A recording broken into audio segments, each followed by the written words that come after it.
관련된 대책은 부처별로 따로따로 지금 순차적으로 보고하고 있는 건가요? 네, 지금 9개의 대책을 마련을 했고 그걸 각 부처별로 그 주되게 하는 영역들을 9개 단위로 지금 해서 계속 지금 보고 있습니다. 네. 어쨌든 그 계속 보기로 하고요. 일단은 이게 지금 자살 원인은 뭐 아주 다양할 텐데 그 마지막 단계는 거의 어쨌든 정신질환으로 네. 우울증으로 이환되는 경우가 많을 것 같고, 근데 그 원인이 이제 사는 게 고통스럽고 또 외롭고 힘들어서 그런 거 아니겠어요? 근데 네. 결국은 사는 것보다 죽는 것보다 사는 게 힘든 상황? 어쨌든 그런 상황 때문일 텐데, 어쨌든 그 여러 원인 중에 하나가 이 빚쟁이. 되게 뭐 보면은 가족 동반 자살 이런 거 얘기할 때 대개는 이제 빚에 쪼들려서 뭐 생계에 뭐 이 문제가 생겨서 이렇게 얘기를 하는데, 자고는 이 빚 문제 여기도 지금 표현으로 되어 있기도 한데, 이게 해결할 수 없는 빚에 대한 경각심은 정말 끊임없이 가져야 됩니다. 그러니까 그 금융위도 있을 테고, 금융위 어디 계세요? 네, 금융위. 그러니까 이 해결할 수 없는 채무는 정리를 하는 게 채권자에게도 채무자에게도 사회에도 다 좋다는 거예요. 자주 말씀드리지만 빚을 지면 뭐 장기를 팔아서라도 갚아야 된다. 이런 주장을 하는 경우도 사실은 있고, 죽을 때까지 갚아야 된다. 자식이라도 갚아야 된다. 이런 고정관념도 있단 말이에요. 어쨌든 이런 홍보도 좀 할 필요는 있을 것 같아요. 인식 개선을 위한. 그리고 더 중요한 거는 선진국들이 하는 것처럼 시스템에 의해서 갚을 수 없는 부채는 청산을 한다. 세출을 바랄 수 있게 한다. 라고 하는 것을 끊임없이 현장에서 실현을 좀 해줘야 됩니다. 뭐 열심히 하고 있으신 것 같긴 한데, 여전히 갚을 수 없는 빚 때문에 고통받는 사람들이 많고, 문제는 이 채권자 책임이라고 하는 그런 문제의식도 있지 않습니까? 이게 빚을 져서 못 갚는 게 채무자의 잘못인데 기본적으로. 그러나 그걸 고려하지 못하고 과도하게 돈을 빌려준 채권자 책임도 있다는 게 최근에 일반적인 입장이잖아요. 과거와는 다르게. 그리고 전문적인 대출업자들은 일정 부분의 채무가 이행불능 상태가 될 거다 라는 걸 다 감안을 해가지고 그 비용으로 다 사전 처리가 되지 않습니까? 그러니까 실제로 예견된 상황이 벌어져서 못 갚는 경우는 그럼 원래 청산을 하는 게 원래 예정되어 있는 거죠. 근데 너무 인색하단 말이에요. 그래서 이거는 좀 더 적극적으로 좀 해주면 좋겠어요. 그리고 시스템적으로 전에도 한번 봤는데, 뭐 법률구조공단이 이제 이 업무를 또 하고 있는 것 같더라고요. 법률구조 활동으로 채무 청산하는 거, 뭐 신용회복이든 파산 면책이든 이런 신청도 대행해 주는 모양인데, 하여튼 그 대행 비용이 또 수백만 원씩 든다고요. 근데 그 법률구조공단은 그걸 충분히 할 역량이 안 된다고 해서 일단 예산과 인력을 좀 증액해 주기로는 했는데, 그래도 부족할 거란 말이에요. 결국은 신용회복위원회든지 아니면 금융기관 또는 대출기관 스스로 좀 정리를 좀 청산을 좀 해야 된다. 팔지 말고, 뭐 일부 팔 수도 있겠지만 무조건 팔아서 그 추심하는 그 고통을 가하지 않도록 좀 해주면 좋겠습니다. 저희가 그 자살자 심리적인 부검을 해보면 한 54%가 자살할 당시에 부채를 갖고 있다. 절반이 넘어요? 네, 절반이 넘게 그렇게 갖고 있고, 한 78%는 월소득이 200만 원 미만인 저소득층에서 많이 발생하고 있습니다. 현재 그 올해 5월까지의 잠정적인 자살 통계가 나왔는데요. 올해는 한 733명이 5월까지 감소해서 전년 대비 12.3% 정도의 자살자가 자살자가 감소해서 5월까지는 계속 한 달에 한 150명 가까이 자살자가 감소하고 있는 추세는 계속 유지는 하고 있습니다. 주된 이유가 경제적인 위기에 대한 원인이 좀 제일 많이 감소한 걸로 보고 있어서 계속 그 금융 위기자에 대한 발굴과 또 복지 서비스 또는 심리 상담 서비스 연계하는 것들을 그 금융 그 기관들 또는 금융 관련된 부처들하고 계속 연계를 강화하고 있는 중입니다. 지금 우리가 연간 공식 통계로 잡히는 자살자 숫자만 해도 14,000명이 넘죠. 작년에 13,900명이 사망하셨고요. 올해 5월까지는 한 5,200여 명 정도 보고되고 있습니다. 어쨌든 각 부처에서 노력해 준 덕에 많이 줄고는 있는데 어쨌든 그것도 사실은 여전히 많은 상태죠. 네. 지금 OECD 평균 대비 우리가 한 3배 정도 된다는 3배 거 아니에요? 가까이 높습니다. 어쨌든 우리가 관심을 많이 못 기울였기 때문에 생긴 일인데 좀 더 챙겨주시기 바라고요. 복지부장관 말씀하신 것처럼 이제 잘 드러나는 것은 어쨌든 살기 어렵다, 먹고 살기 어렵다, 빚 때문에 못 살겠다. 뭐 그게 지금 70%? 네, 부채를 갖고 사망하신 분이 한 54% 정도고요. 월소득 200만 원 미만이 한 78%. 가난 때문에. 경제적인 위기가 상당히 큰 영향을 미치고. 월소득 200은 가구 단위를 말하는 거죠? 네, 그렇습니다. 개인이 아니고. 어쨌든 살기 어려워 생긴 문제인데 그래서 기초연금 이거 정비하는 거 있지 않습니까? 기초연금 정비는 복지부 소관이거든요. 네, 복지부가 지금 정부 내에서 최종 조율을 하고 있는 상황입니다. 네. 어쨌든 우리 국민 여러분께서도 한번 관심 가져주시면 좋을 부분인데 과거에는 국민 기초연금이 이제 20만 원 정도로 소액이었기 때문에 이제 70%까지 다 지급하는 걸로 그렇게 정리가 됐지 않습니까? 똑같이.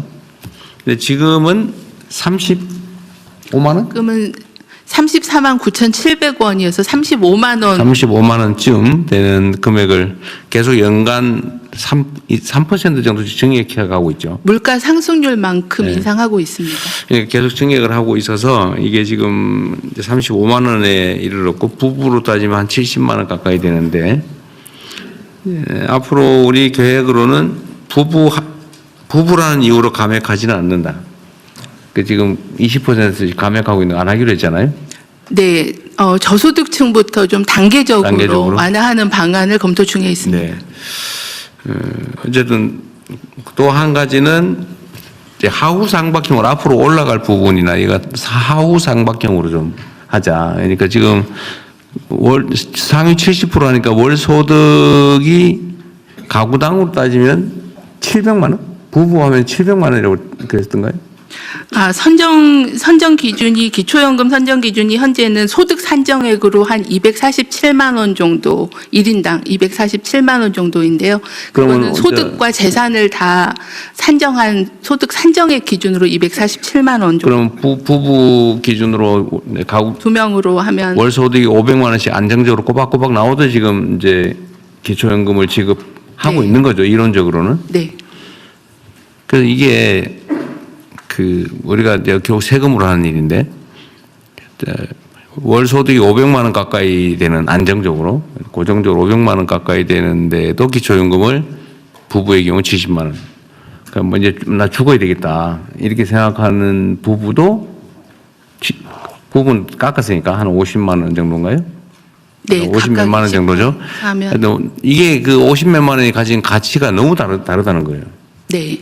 그래서 이걸 좀 하후 상박형으로 좀 조정을 좀 하자. 그리고 실제로 기초연금을 지급해야 되는데 뭐 기준이 좀 이상해 가지고 좀 지원해야 되는데 빠지는 사람도 있고. 네. 뭐 굳이 해야 되나 싶은 경우에도 하는 경우가 있고, 요거 조정을 좀 해야 되는 상황이죠. 예. 그래서 실질적으로 좀 번잡하더라도 세부 기준을 좀 잘 만들어 주기 바랍니다. 네, 방안을 지금 정부 부처 내에서 논의 중에 있고요. 정리되면 또 말씀드리겠습니다. 어쨌든 이게 사망자와 관련해서 이제 자주 말씀드리는데 정부가 하는 일이 뭐 이런저런 여러 역할이 있지만 어쨌든 국민의 생명을 지키는 일 이게 제일 중요하지 않습니까? 근데 사실 생명을 지키거나 안전을 지키는 일이 생색이 별로 안 나긴 해요. 그래서 사실은 이제 무감각해지는 경우가 많은데 지금 목숨을 구하는 일만큼 중요한 게 어디 있겠어요. 근데 우리가 지금 소위 천수를 누리지 못하는 그 경우가 여러 유형이 있잖아요. 제일 많은 게 자살이고, 그 다음에 많은 게 교통사고, 사고사일 것 같아요. 그 다음에 이제 산재, 산업재해, 그다음에 또 뭐가 있을까? 어쨌든 이렇게 해서 사망하는 경우가 연간 2만 명 가까이 되죠. 그래서 이거를 전체적으로 줄여야 되는데, 뭐 산재는 노동부에서 열심히 노력해서 많이 좀 줄긴 줄었죠. 근데 전에 제가 월 100명이랬는데 근데 내가 자살자하고 좀 헷갈렸던 것 같고, 저는 그건 계속 노력해주고. 경찰청 어디 계세요? 아, 청장님. 범죄 피해 사망자 통계는 계속 있겠죠, 당연히?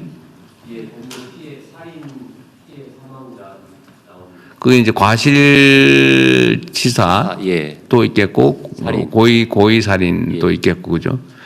그 인원수가 혹시 연간 평균적으로 얼마 정도 됩니까?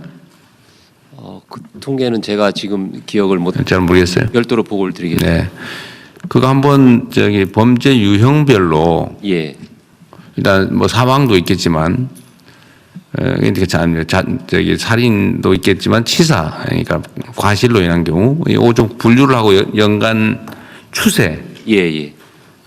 지금 이제 다른 사고 원인들은 재난 사고 이런 걸 많이 줄어들고 있잖아요. 행안부 소관인데.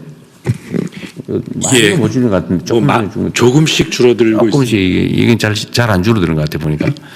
근데 범죄 피해도 중요하니까 그거 좀 통계를 좀 뽑아주시고, 특히 그래프로 우리 취임한 후에 하고 그 전하고 좀 비교를 좀 해보게. 예, 예. 월별로 좀 분석을 좀 해주세요. 예. 다음에 보고를 한번 해주시기 바랍니다. 지난번에 이제 유형별로 다 정리 좀 해보라고 하셔서 제가 이제 각 그 파트별로 지금 말씀하신 영역들 다 보고는 받았고 지금 정확히 수치는 겨우 못하는데 관련 그래프들도 한번 정비를 해보고요. 그리고 이 유형에 따라 지금 다른 해법들이 있고, 재난이나 아까 범죄 같은 경우는 숫자는 많지 않은데 이제 재난 같은 경우는 재산 피해로 좀 더 바뀌고 있는 중인 것 같습니다. 그래서 유형 단위별로 이제 어떻게 다른지, 그리고 자살의 경우도 많은 이유가 사실 경제고, 경제가 아니고 심리라고 하지만 또 열어보면 다시 경제고 이런 경우들이 많습니다. 그래서 그 경제적인 부분을 어떻게 해결할 거냐가 가장 큰 일인 것 같고, 그것 때문에 그냥 드림과 기초연금 관련된 부분은 굉장히 이제 중요한 사업 중에 하나라는 생각이 들고요. 이 예방 차원에서 또 한 가지는 오늘 나왔던 대책 중에 전 중요하다고 보는 게 돌보는 가족들에 대한 문제들입니다. 그리고 자살하신 분의 가족들에 대한 부분들도 역시 세심하게 관리하지 않으면 안 되는 부분이어서 오늘 나온 대책은 그런 부분에 의미가 있다고 봅니다. 그 범죄 피해는 이제 현황 통계도 중요하고 대책도 좀 수립해 보시고요. 예. 좀 덧붙여서 지금 최근에 하여튼 국민들께서 걱정을 많이 하시는 부분이 이제 수사 문제인데, 어쨌든 경찰의 책임이 많이 이제 커졌지 않습니까? 예. 그래서 이 범죄 피해가 확대되지 않을까, 또는 범죄 피해에 대한 구제, 그 진상 규명, 예를 들어 뭐 범인 체포나 처벌이나 이런 거, 이게 좀 잘 돼야 될 텐데 하는 그런 걱정들을 많이 하시니까, 일반적 범죄 피해에 대한 대응을 어떻게 할지, 국민들의 우려를 어떻게 할지는 저번에 제가 한 말씀 드렸던 것 같긴 한데, 그것도 한번 좀 정리를 좀 해가지고 한번 대책 보고를 한번 해주시기 바랍니다. 적정한 시기에. 예. 대책 마련해서 보고 드리겠습니다. 네, 그러시죠. 국세청에서 보고 드리겠습니다. 네.